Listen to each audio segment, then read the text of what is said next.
week, the Oh, good. notes, so I'll be getting, yeah. That's Yeah, good. and then I have my appointment put up for Monday with Mike Burrows to get my headshot done. Oh, good, very good. And then he's gonna do the business card, and I'm just Okay. gonna get hooked up with him too when I do listings. We're gonna go over all of that and get that all in order. All that fun stuff. Just get her done. Yeah. That's what Well, we're gonna do. the only So- way to do it is get it done right away. And Well, and he couldn't do, I mean, he's been so busy, he couldn't get it done. We were supposed to do it Wednesday. Well, Wednesday I wanna come to the 2 classes next Wednesday. There's such good ones that, so then I said, I either have to be done by 10:30, Right. or we could do Monday, Thursday, or See? Friday. Good for you. Managing and mastering that schedule is half the battle. Well, I've been doing that a long time, so that isn't hard for me. But I said to him, check in my calendar next week. Here's what I got going on. And then he said he could do Monday because he's out of town on Thursday again. Gotcha. So that's taken a little longer than I was hoping, but that's okay. It'll be worth it once we get it done. And Get it done, ready to roll. Yeah. So today we're going to dive into converting buyers, and so this happens to sort of be a specialty of mine, or a specialty that I sort of developed over time for a couple of reasons. Number one, just the nature of my age, and when I started my business, I, just naturally was drawn to buyers because a lot of people that I knew were at the stage in their life where they were buying a property for the first time, or what have you, or a lot of young people are buying properties. So it's a skill I've really honed over time.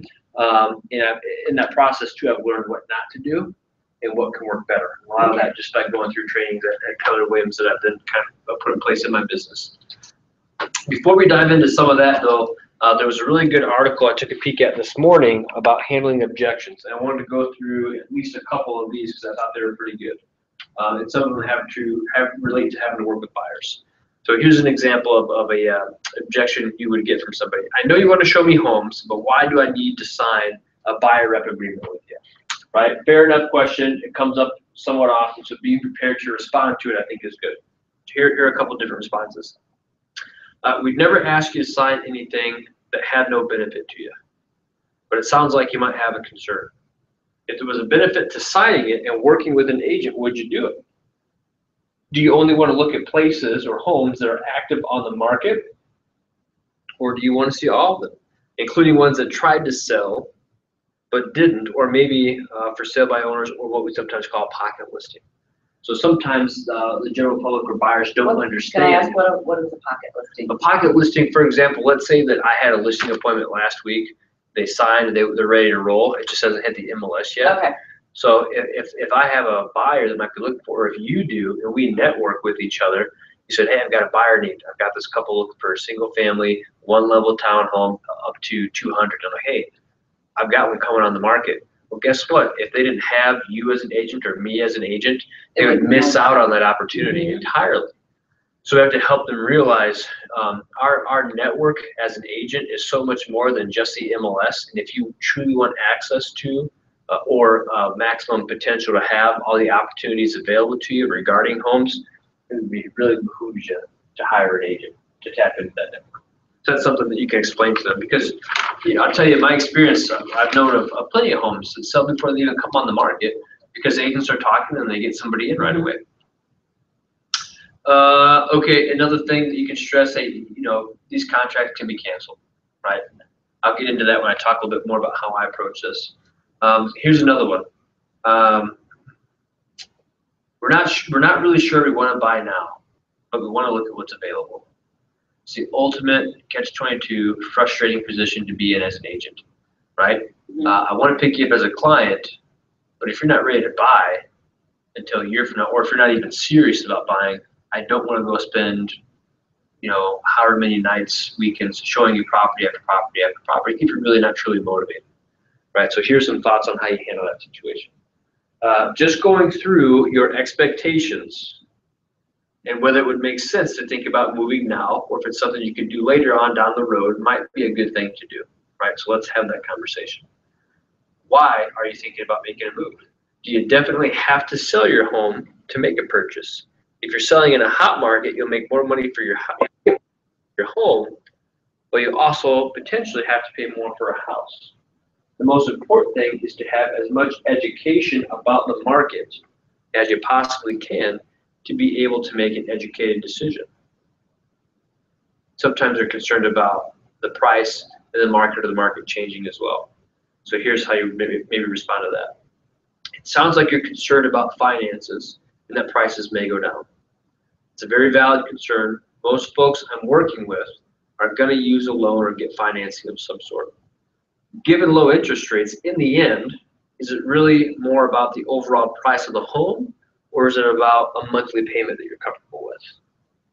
Right? Because sometimes we get so wrapped around, consumers get so wrapped around the axle about, well, $250,000 versus $240,000. You know what I mean? Right. $10,000 on paper when you're talking about it, is it a substantial difference? To some people, absolutely, it's 10 grand difference. When we look at your monthly payment, Like maybe $4 a month. absolutely. We could be talking such a small, minuscule amount And we did regarding your that monthly with payment. bills. Have you? Well, bills never come in. They always say we want to build with a lot for 300,000, and then Right. it comes in at 320. It's like, are you gonna trust let me, that stop you? That's always a conversation we go Right. to. Yeah, So I've it's- gone to that conversation before. It's about how do you have that conversation tactfully in a way that it's coming across as professional and not salesy or a pressure tactic. Right. And so I use a term that I call their financial. Sorry, terrible handwriting. Financial comfort zone. That's what I call it. And I tell people at the end of the day, you know, we're gonna put you in touch with somebody, have you get pre-approved and all that jazz. But even if they come back and tell you you're pre-approved up to $1 million, and believe me, I would love to sell you $1 million property. What's more important is what monthly payment are you comfortable at?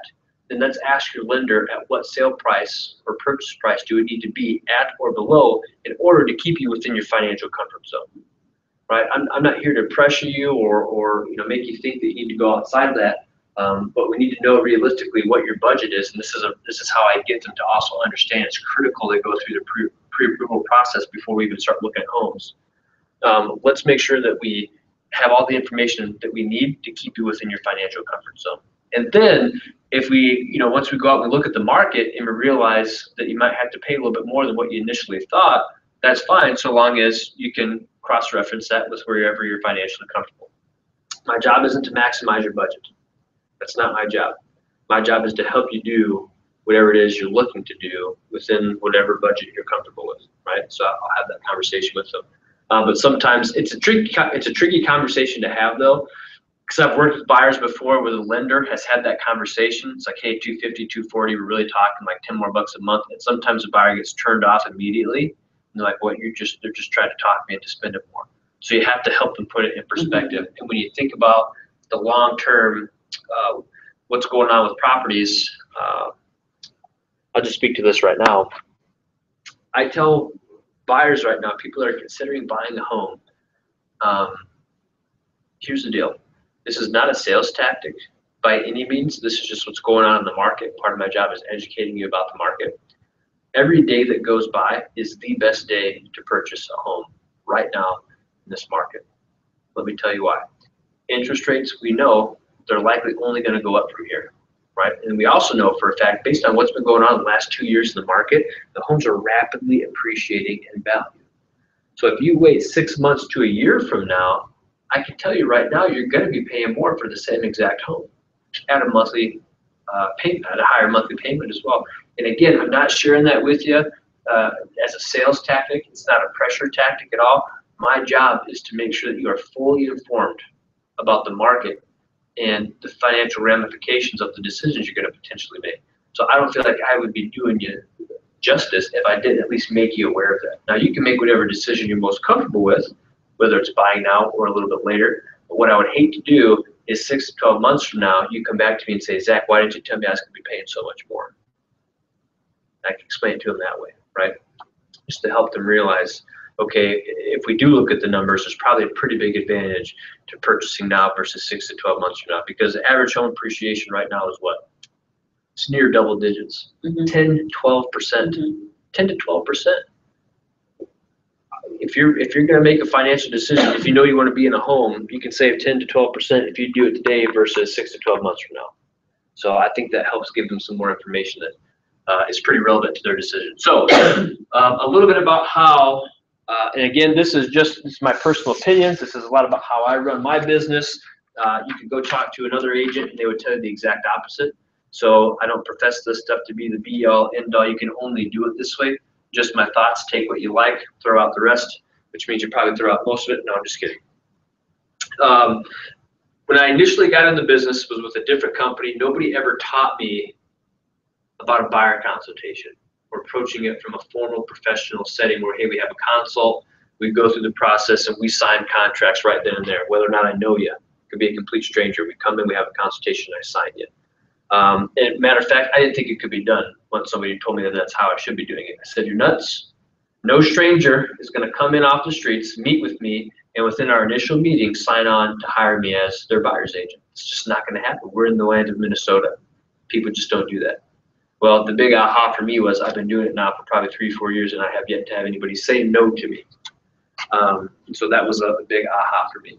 But I approach it this way. It's a consultation initially. So if somebody reaches out to me with a referral, if they ping off of the internet, if they come in off of a sign call, the conversation always sounds like this.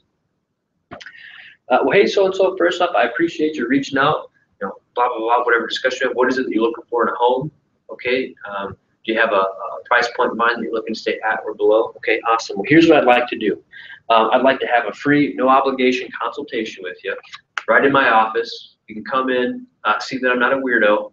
I can answer any questions that you might have and help you formulate a game plan that will allow you to be successful. Now, here's the key part of this. Would that be helpful for you?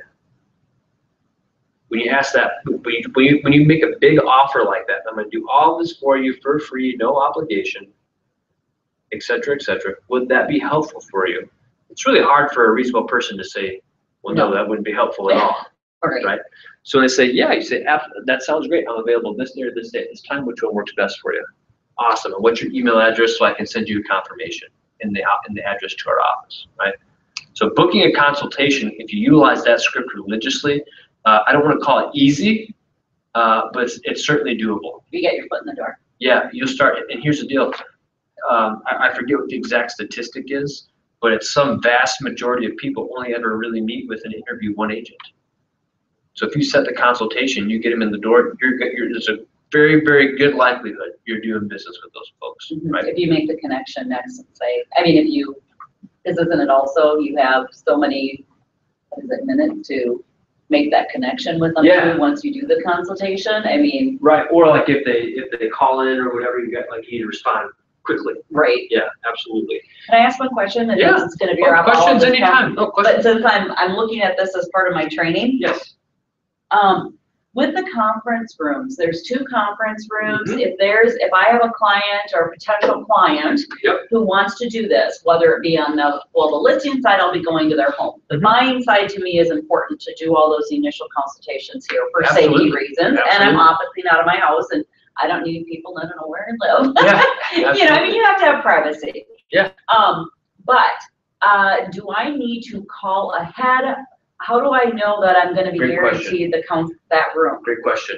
Very rarely do we ever have that issue, and there is some overflow on the other side of the office where title is. That can always be utilized as well. But a good practice would be to call or email Nikki at the front desk and say, hey, just is it possible for me to reserve the conference room from 10 to 11? She puts a little note up there for you.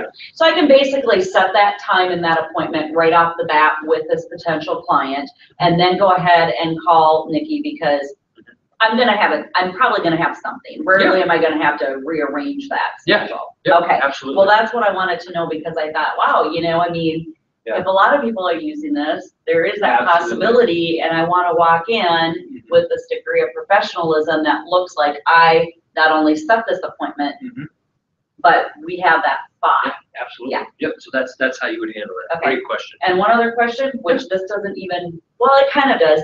When do I get my keys? Oh, talk to Katie before you leave. She'll give you some. Okay, because I mean, I don't need them today, but I thought all of a sudden that's going to come up where I'm going to need. Talk to her today and she'll get you your keys. Good question. Now we're back on track. No problem. And so then that whole process, the whole point behind that is getting them to the consultation. We always teach classes on that. So if you ever see buyer consultation, come to it. And I go through the consultation I use. I'll even give you a copy of the PowerPoint that we use, because what I do is I use a PowerPoint for the consultation that I broadcast on the TV in the conference room. And we go through it. It's really to keep me on track, to make sure I don't miss any information. And it's just a little bit more professional, right? So, but in that consultation, once they're in the office, I stress 3 things, and I tell them exactly this. I say, here's the deal. Now, this might sound strange for a real estate agent to tell you, but it's important that you understand. It's not my job to sell you anything. I don't sell you a house. Only you can make the decision as to whether or not you want to purchase a home. That's not my decision to make. That's yours. What I do are 3 things. And it's this little catchy acronym for you. I educate you about the market. I advise you about your options. And I protect you along the way, especially during negotiations of contracts. So basically 3 things: educate, advise, and protect. And again, just reiterating, I don't sell you anything. That's really my job. And the whole purpose of the consultation, this is just in my head, not necessarily telling them this, but sometimes I will if it's topical. The whole purpose of my process with buyers, especially on the front end and mandating the consultation, is to set appropriate expectations, right? Because too often, and I am guilty of this, case in point, especially the first couple of years of my business, too often we may or may not get a call, a referral, some sort of email, and somebody says, hey, we're thinking about buying, we've already seen this property online, let's go take a peek at it. And what do? Let's make it happen. I'll meet you there. When can you be there? We go, we meet them, and for a whole number of reasons, it turns into a big waste of time. We've already got an agent, they weren't serious to begin with, they're nowhere near being pre-approved, etc. Right? Mm-hmm. Or let's say best case scenario, you meet them out there, they like it, and they either A, move forward on that property, or B, you see a few properties and they ultimately decide to pull a trigger on one. Well, here's what I realized. You don't have a contract. Not only that, I didn't even explain what happens. I set 0 expectations. So, and I'll share another story with you in a minute. So unfortunately, they're learning about things like home inspections, earnest money, radon, all these things like at the time of writing an offer, which is not the time to be learning those things, right? Sometimes in the nature of our business, it moves so fast that does happen. Mm-hmm. But 9 times out of 10, you usually have some time to set appropriate expectations. And so here's the even worse caveat I had. Is so I thought to myself, okay, I'm going to start this consultation process. I'm going to utilize it on everybody, set expectations ahead of time, even though people forget some of them. You just revisit them. But then I was like, okay, well, good buddy of mine reaches out to me. Do I really need to make him go through the consultation? No, let's just go out and look at properties, this, that, or the other. Here's the deal. It's with the people that you already know or have been referred to you that you definitely want to use the consultation with. Absolutely. Because nothing is worse than with the people that you know, or the people that referred to you, you getting somewhere into the process and realizing you never set the appropriate expectations. And now you're backpedaling, oh my gosh, they didn't know about this or this, that, or the other. Do yourself a favor, have that consultation initially, cover everything, answer their questions fully so that you and they know what they're launching into. And oh, by the way, it's a two-way street expectation-wise. They don't know this, but while I'm consulting with them, I'm also realizing, do these people have realistic expectations or not? Mm-hmm. Are they crazy people? Mm-hmm. They're out there. A lot of them. Mm-hmm. Or are they realistic, reasonable people that we're going to be able to work with? Well, I like the fact that you're setting those reasonable expectations because in this industry, we're in these times, everybody they think of something and they want every answer now. Right, absolutely. And some things can wait till the next day. Right. I mean, I'm not going to lie to you. I set boundaries because I also have a family. Right. And when I was working with bills, I would sometimes have people emailing me or texting me till midnight. Oh yeah, it's nuts. And then texting me at 5:30 in the morning as they're getting ready for work. Yeah, it's crazy. But I just would set a limit if it was something that was, towards the end of a build. And there's a lot of anxiety towards the end of a build or the end of before closing on any purchase. Absolutely. I understand if those things need to be dealt with immediately, I'm available. Mm-hmm. But if it's this silly. I mean, people just think of stuff and now text. Hey, can we get out to the property again to take measurements? Did you really need to call me at 9:30 at night to ask me that question? Right, or text me, or, you know, or any of that, Right. you know, right. And so my feelings are, I can, if it's a phone call and I see, Yeah. they can leave a voicemail, I can listen to it and decide if it's pressing or not. Right, right. If they text me, I can read it and decide if this can wait until business hours the next day. Absolutely. So I have trained myself to be that way, because my first two That's bills, good. I was not that way, because I Yeah. was so excited to get them. Absolutely. So I think I've kind of grounded myself in the way that you know, and one thing I have learned through my classes is we owe them reasonable care. Right. There's a lot of unreasonable people out there. And there's a lot of unreasonable people out there. But So it's I'm very good at what I do, but I have learned in 2 years that you have a very unhappy household if you are constantly not needed, Right. putting clients in front of your family. Because there are Absolutely. times where it has to be done, but there are plenty of times where it doesn't. And you said that, you know, you've trained yourself to be that way, and when you do that, you're also training them. And oftentimes, because this is something that my wife Carly struggles with a little bit too, just because, unlike me, I'm very, very optimistic. My tendency is to say, you know, this will be fine. We'll get this worked out. It'll be okay. And her tendency is she just can't stop thinking about it until Right. it gets resolved. And I'm kind of more that type of Yeah. person, but I So am here's- training myself not to be Right. that way. So what I often tell her is I say, you know, Carly, it's okay. You know, you can acknowledge the email or whatever and say, hey, got it. I'll be in touch with you first thing tomorrow. Right? And people appreciate that because, one, you're acknowledging Mhm. that you received their communication and you're saying you're going to follow. That's really oftentimes what they're looking for, unless, like you said, it's like an emergency we have to address immediately. Or if it's a real inappropriate time of night. Absolutely. Absolutely. And what I found is when somebody is trying to communicate with you, like they're texting you at crazy times, it doesn't take usually more than once or twice to say, I'll be in touch with you tomorrow. And Right. they realize, ooh, I didn't realize it was. Sometimes they realize, ooh, I Right. didn't realize it was 10:30. Maybe I should wait. But yes, the consultation, where we're stressing that we educate, advise, protect, we're not selling, right? It really bugs me that our license says real estate salesperson. I get it, I understand it, but what we really are, in my opinion, are real estate practitioners, right? Just like a lawyer practices law, just like a doctor practices medicine, for realtors, and we practice real estate. It's what we do. So that consultation sets the groundwork for where professionals come into our place of business, just like you would at most other offices. I even have in our office, we have a sign-in sheet with a clipboard that the front desk gal, the Nikki in the Burnsville office, gives to them. They fill it all out, and when they're ready, they come back and we do the consultation. Okay, and then the key part is the other thing. So in addition to setting expectations, the other strategic angle of the consultation is to demonstrate our value, right? I want to be such a wealth of knowledge when it comes to them learning about the process and the market and answering their questions, that they see so much value in working with me that when I introduce signing on with paperwork, it's a no-brainer for them, right? Because after 30 to 45 minutes, we've built some rapport. I immediately removed any pressure by saying, I'm not a sales guy, we're just here to educate, protect you, right?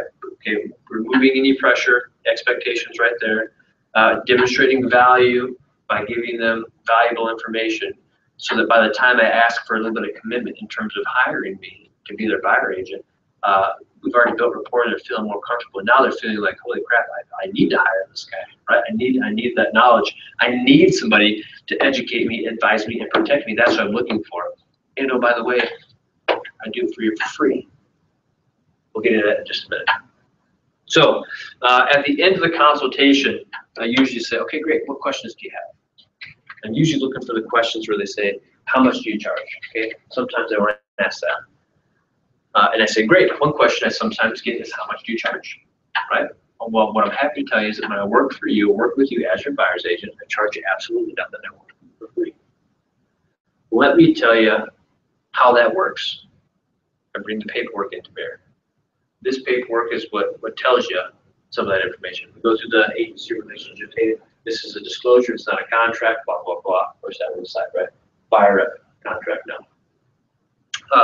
This is the form that allows me to get to work for you. It allows me to show you properties, help you negotiate offers, and guide you through negotiations. Now, what did I just say right there? What did I just equate that form to? Oh, are you asking or are you talking to them? Yeah, I'm asking you guys, keeping you on your toes. What did you just equate that form to? Well, just Here's what this- educating, advising, and protecting right there, because Right. you've just given them all the things you're gonna help them through. Right. You've shown them that you're gonna take them through the whole process. You're basically gonna guide and hold their hand through everything so that they can be educated on the process. You can advise them if they need to do counter offers, anything that comes up through the process, and you're gonna protect them to make sure that they get through the closing okay. Well, and at the end of the day, everybody's watching HGTV these days. What do buyers want? Like plain and simple, what do buyers want? A good deal. A good deal. Well, no, and they wanna be treated fairly, they At its want simplest form, if they're calling an agent or pinging off of a website, what do they want? help. Yeah, help to do what initially? Find a house. Find a house, purchase a home. They want to see homes, want to see houses. Right? That's what buyers want. Buyers want to see homes. We are the gatekeepers of them seeing properties, right? It's what has protected our job right now. Hey, if you like that house, we're gonna take a peek at it. You want information about it, you gotta call me, right? Or somebody. Buyers want to see homes. Do buyers want information? All this other stuff, the education, the advising, the protecting, they want that stuff, but if you ask them what they want, they're not gonna say these things. Right. We know they need it, they know they need it, or sometimes they may think they don't need it, but we know they do. They may want these things, but that's not what they articulate. They don't say, well, Zach, what I'm really looking for somebody to do is educate me about the market and the process, to advise me and to protect me, right? They say, Zach, what I'm really looking for is someone that's gonna show me some homes. I wanna get in and see these properties, right? So what I do when I explain to them that buyer rep contract, I've already explained in the consultation, I do these things to demonstrate my value. But what I really am going after is their excitement of seeing homes. I talk about the buyer rep contract. Hey, when you sign this, it allows me to get to work for you. I can start sending you properties that are available. I can get you inside homes, take a look at them, etc. So now, what are they equating that form to? What are they equating that contract to? I can't see a home until I sign this. That's exactly what I want them to say Have you in their taken a mind. seminar before? No, but That's exactly what I'm looking not for. super wet behind the ears. What they're hearing me say nicely is, if you want to see properties, this is the form you sign. And what do all buyers want? They want to see properties. Great, sign it. I work for you for free, and we can start seeing properties. That's how you get their commitment. On the buyer rep contract, day one, before you even start investing too much time, energy, and resources into working with them, right? Because shortly after that, when we're ending our consultation, I ask them, have you already been pre-approved? Yeah, we've been pre-approved with so-and-so over at Wells Fargo. Awesome. Here's what I need from you. Can you shoot me their contact information? It's so important that I reach out to them immediately and establish a great working relationship, because we're going to need to be on the same page to help you out. That's too easy. I'll call and verify the pre-approved. Well, no, we haven't started that process. Great. Would you be open to me giving you some recommendations of some great lenders that can walk you through the pre-approval process? Usually they say yes. Awesome. I'll give you decide which one you want to work with. Don't be bashful about letting them know you're shopping around, right? Hey, Zach, we've already got a guy. He's with XYZ Crooked Loans next door. Those places are out there, right? Somebody that I don't know or I'm familiar with. Let's put it that way. I said, great. That's awesome. I encourage you to go through the pre-approval process with them. Here's what else I'd recommend. I'm going to give you the names of some other lenders. And feel free to crunch numbers with them as well. Shop it around and see if you can maybe get a better rate from some of these people. Because what I'm hoping will happen is, in conversations with all these lenders, they might end up choosing one that I know will do a phenomenal job Right, based on the track exactly. record and experience I've had with them. Because that can make a huge difference to It get can you make to all the closing, difference. or It can- delaying a closing, It can or, make all the difference. Mhm. Oh, Debbie, the reason I put that post note there is we put your something. Kelly, I'll send it to you after this.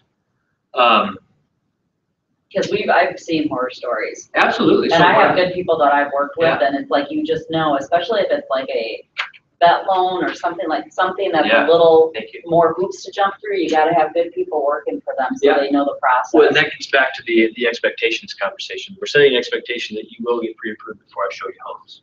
And hopefully it's gonna be with somebody that I know is gonna do a quality job, right? Because there's nothing worse than that, and I've had it before. And I'm not, like, I used to be bashful about it, because like, oh, it's kind of a touchy, sensitive subject. But at the end of the day, it's an expectation. It's like, here's the deal.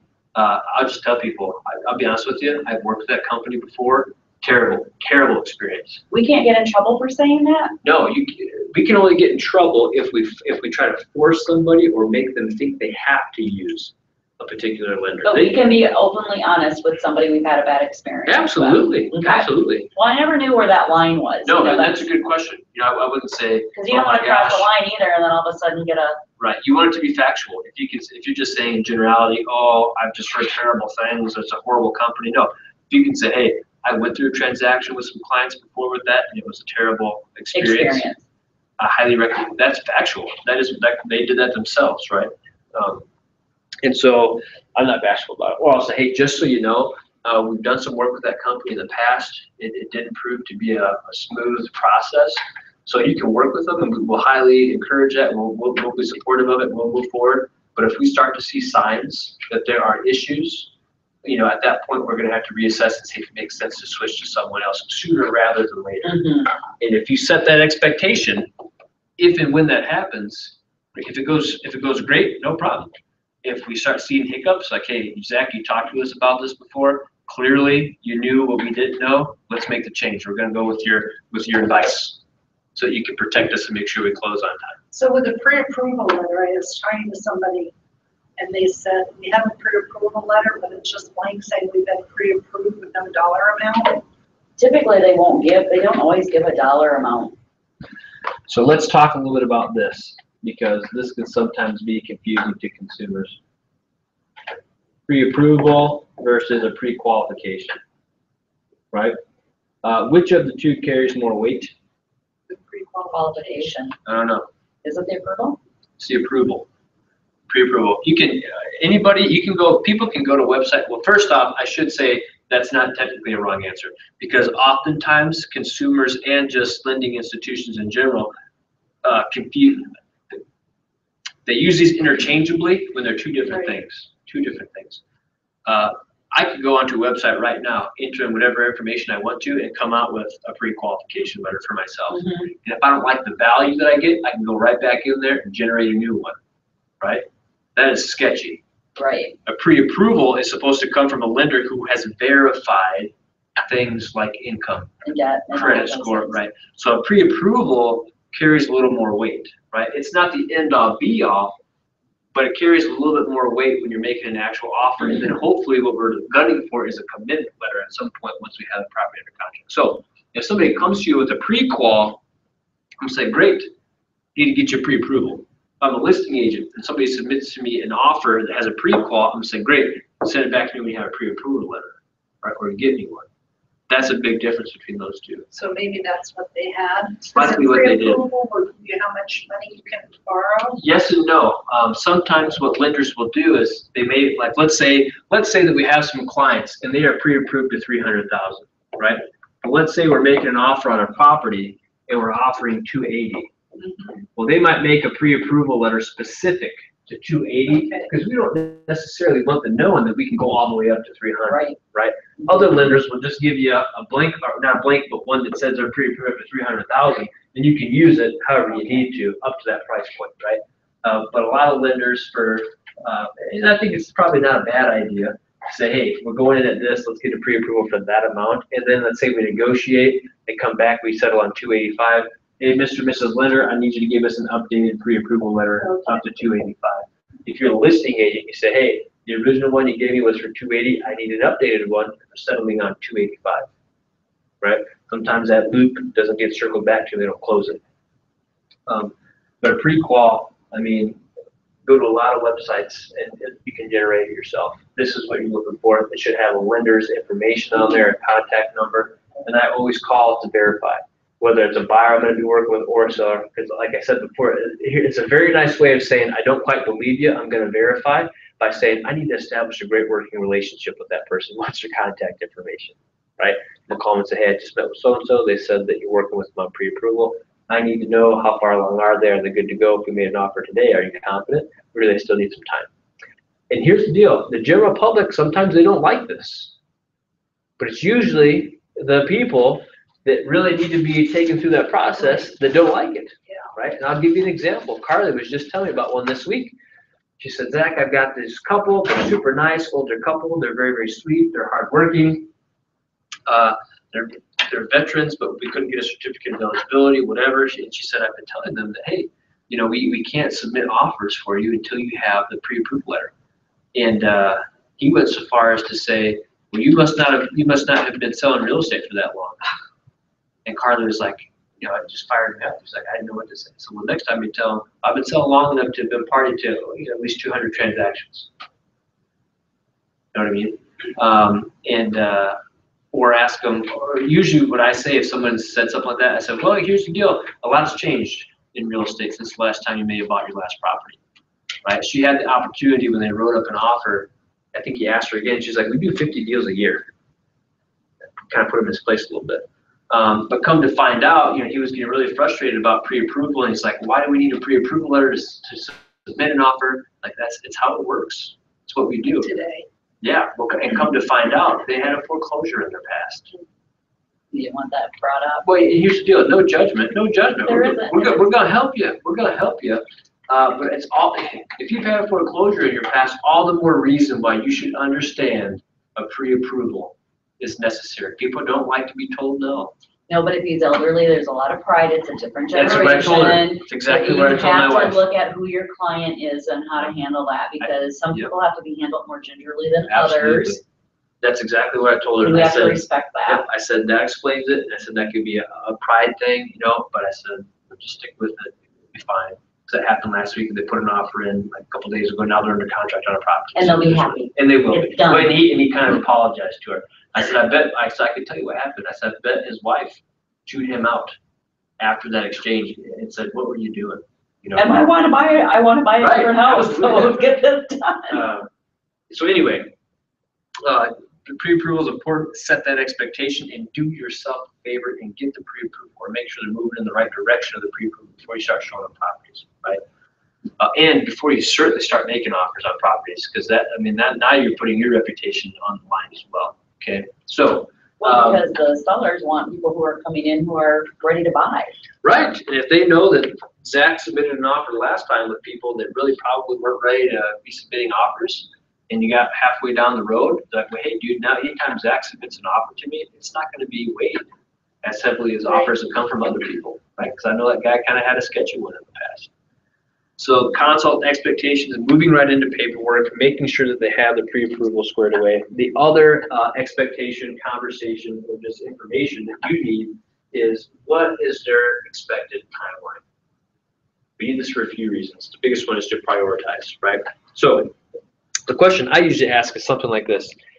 If everything goes magically, if it goes perfectly, when would you like to see yourself in your new home? And then I will backwards plan off of that. Because some people, if you're like my wife, are planners. Like, hey, we're looking to do this a year from now. And I'm like, great. Well, I got nothing to say to you right now. I'm just being facetious, right? But great. That's a completely different game plan than if somebody says, well, here's the deal, dude. My lease is up in October. I'm thinking to myself, we need to find your property now. Because if we find your property today, you know, we're looking it might take a couple weeks to find a property, then we're looking at closing a month and a half out. So I would use that, I'll ask them what their timeline is, and then we'll sit down and I will backtrack with them and say, okay, if you're looking to close in October, that means we definitely need to have something under contract for the end of August at the latest beginning of September, mid-September. So really, we should probably start looking at properties today. You can get pre-approved immediately. If somebody says, oh, we're looking next February, I'm gonna say, great, let's get you pre-approved. We're gonna send you properties so you can look at them, become familiar with what's on the market. But we really don't need to start going to look at properties until probably December.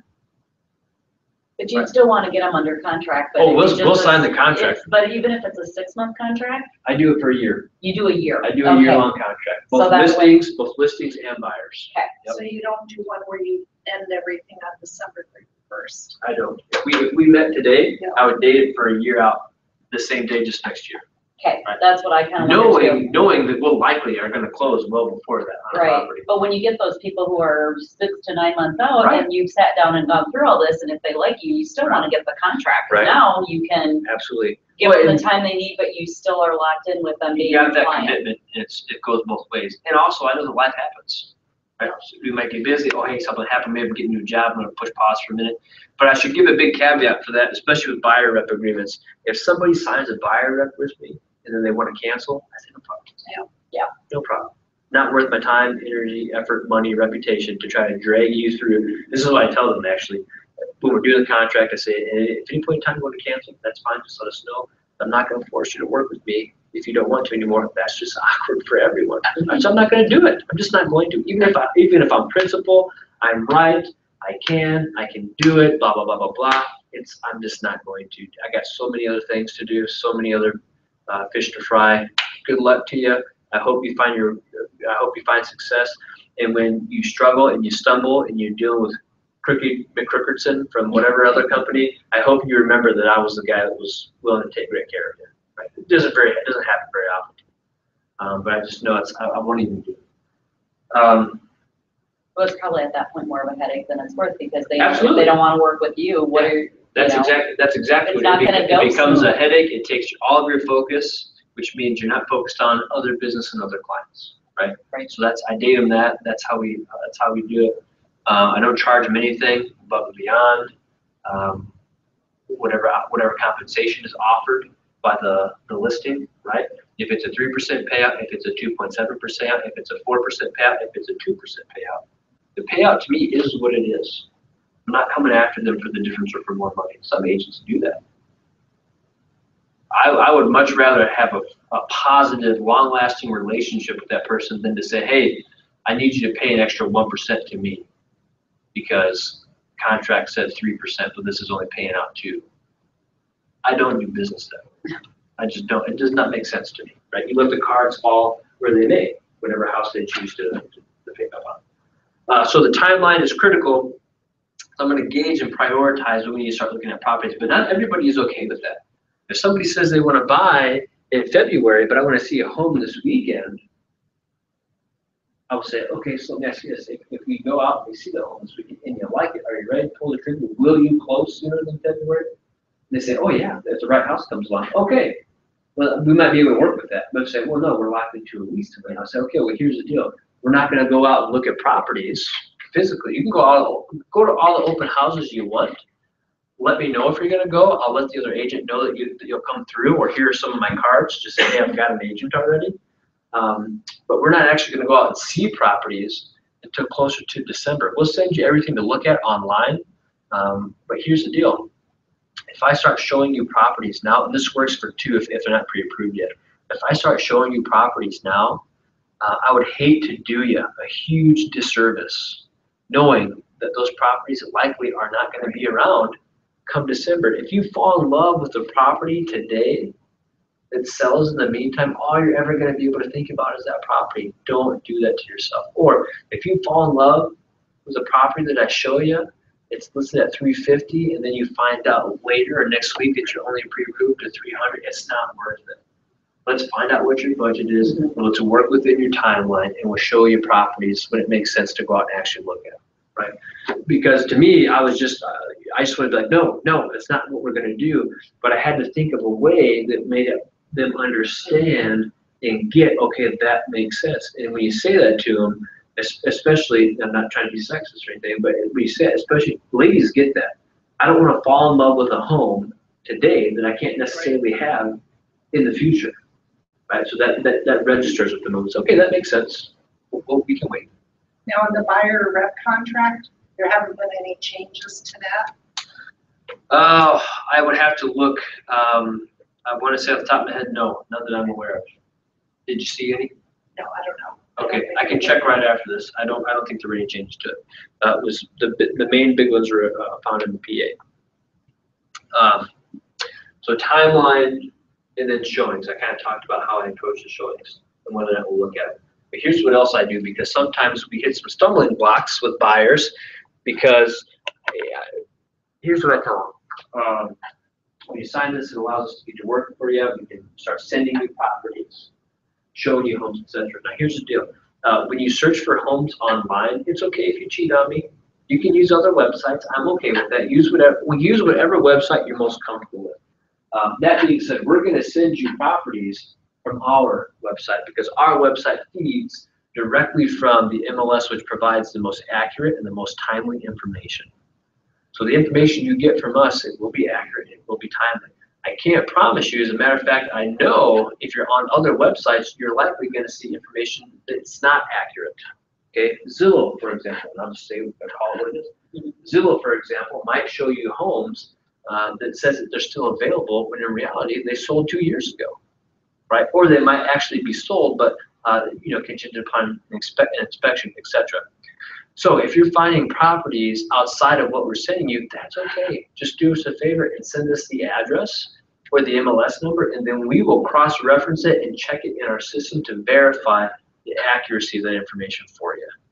I just set a huge expectation and alleviated a potential massive point of contention in the future, because this happens all the time with buyers. Well, I'm on Realtor.com or Zillow or Truly, and I'm seeing this, this, and this. You're not doing your job because you're not sending me all these available properties.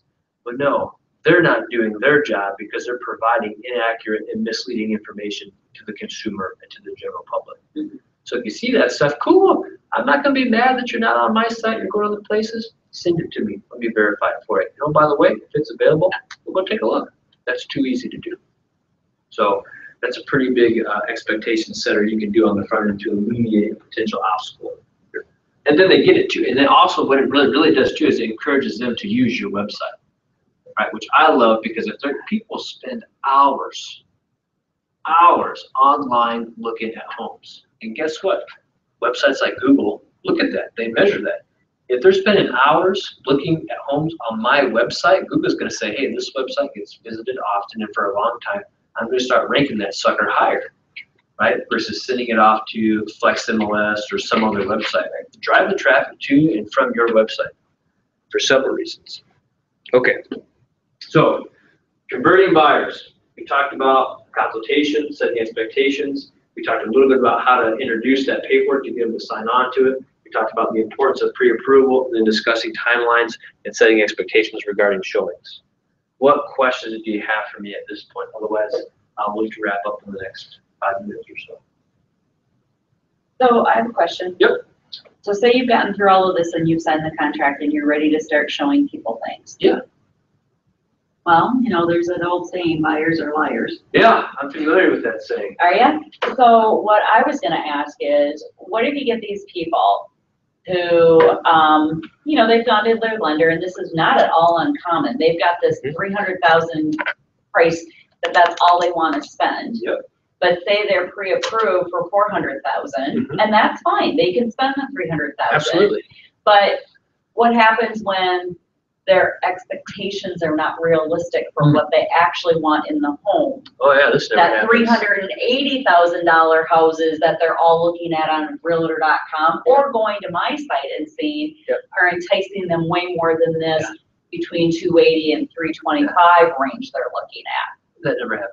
That happens all the time. Especially new construction. Right? So, well, so I'll tell you how it happens in existing too, because there's a lot of difference in square footage and what a house looks like and everything. Happens all the time. When you expand out even 50,000.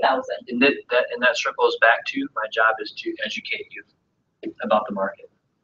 So part of it, like halfway through my consultation, I asked them what they're looking for in a home, Right. and I cross-reference that with their budget or what they're pre-approved for. And I used to not do this. I used to beat around the bush because I was trying to be Mr. Nice Guy. And I realized I was doing them a disservice.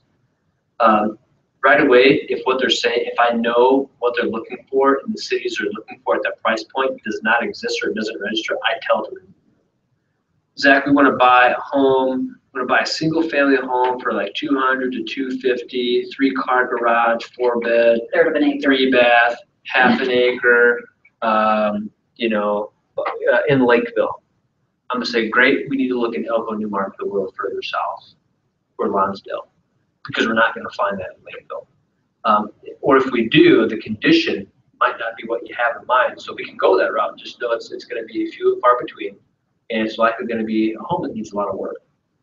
Otherwise, we can go 10 minutes south to Elko, Newmarket, or 30 minutes south to Lonsdale, and find you beautiful, beautiful homes with that budget that fits what you're looking for.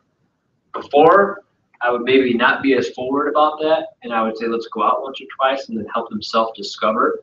But now I don't have the time to waste, so I would tell them, hey, or I'll say this, or we might not be looking at single family, we might be looking at townhomes in Lakeville specifically, right?